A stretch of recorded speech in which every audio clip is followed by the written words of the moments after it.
Assalamualaikum warahmatullahi wabarakatuh. Kali ini kita akan membahas sejarah dan ruang lingkup ilmu hadis.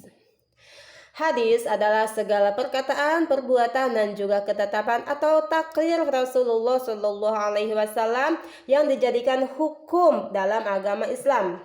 Fase historis sejarah dan penulisan hadis berawal dari masa Rasulullah, masa sahabat, masa tabi'in, dan masa abad ketiga Hijriah. Adapun pembagian ilmu hadis ada ilmu hadis riwayah dan ilmu hadis diroyah. Para tokoh hadis dan hasil kajiannya di Madinah ada Ibnu Syihab al-Zuhri, Ibnu Ishaq, dan Malik bin Anas. Di Makkah ada Ibnu Jurayj, di Basrah ada Hamad bin Salamah, di Kufah ada Sufyan ats-Tsauri. Adapun para muhadis besar pada abad ketiga Hijriah diantaranya adalah Imam Bukhari, Imam Muslim, Imam Ibnu Dawud, Imam Tirmidzi, Imam Nasai, dan Imam Ibnu Majah. Adapun karya tulis kitab-kitab hadis yaitu Muwatta karya Imam Malik, Musannaf karya Abdul Razak, Musnad karya Ahmad, dan Kutubus Sittah.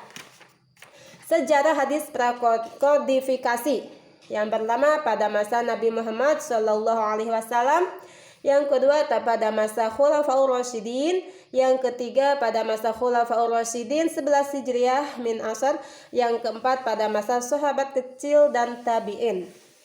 Adapun 4 unsur dalam periwayatan hadis. Yang pertama adalah sanad, yaitu urutan para perawi hadis yang kemudian berlanjut kepada matan hadis. Yang kedua adalah matan hadis, yaitu isi dari sebuah hadis ataupun perkataan terakhir dari sanad.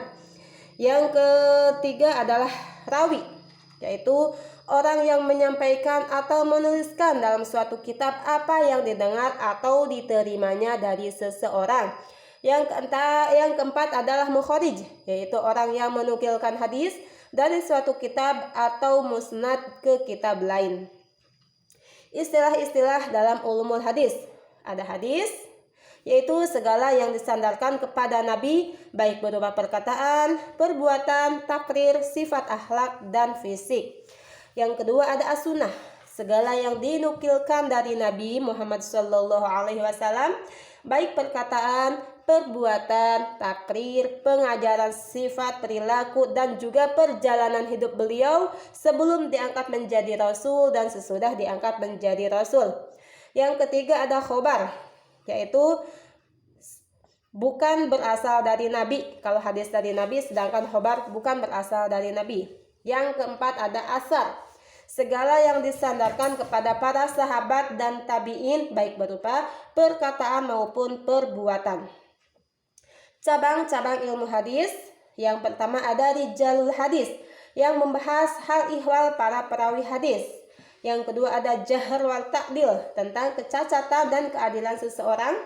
Yang ketiga ada fanil mubhamat, mengetahui nama orang yang tidak disebut dalam matan atau sanad. Yang keempat ada ilal hadis, membahas sebab tersembunyi yang dapat mencacatkan kesahihan hadis. Yang kelima ada gharibul hadis, menerangkan makna kalimat matan hadis yang sukar dan jarang dipakai. Yang keenam ada nasikh wal mansuh, yaitu tentang hadis-hadis yang saling membiaskan, dikompromikan. Yang ketujuh ada taufikul hadis, membahas cara pengumpulan hadis yang berlawanan lahirnya. Yang kedelapan ada tasib wa tahrif, membahas sebab-sebab yang tersembunyi, tidak nyata yang dapat mencacatkan hadis. Yang kesembilan ada asbabul wurudul hadis, yaitu menerangkan sebab-sebab Nabi menuturkan sabdanya dan juga masa Nabi menuturkan sabdanya tersebut. Yang ke-10 ada mustalah ahli hadis, yaitu istilah-istilah yang dipakai oleh ahli hadis. Sekian, terima kasih. Wassalamualaikum warahmatullahi wabarakatuh.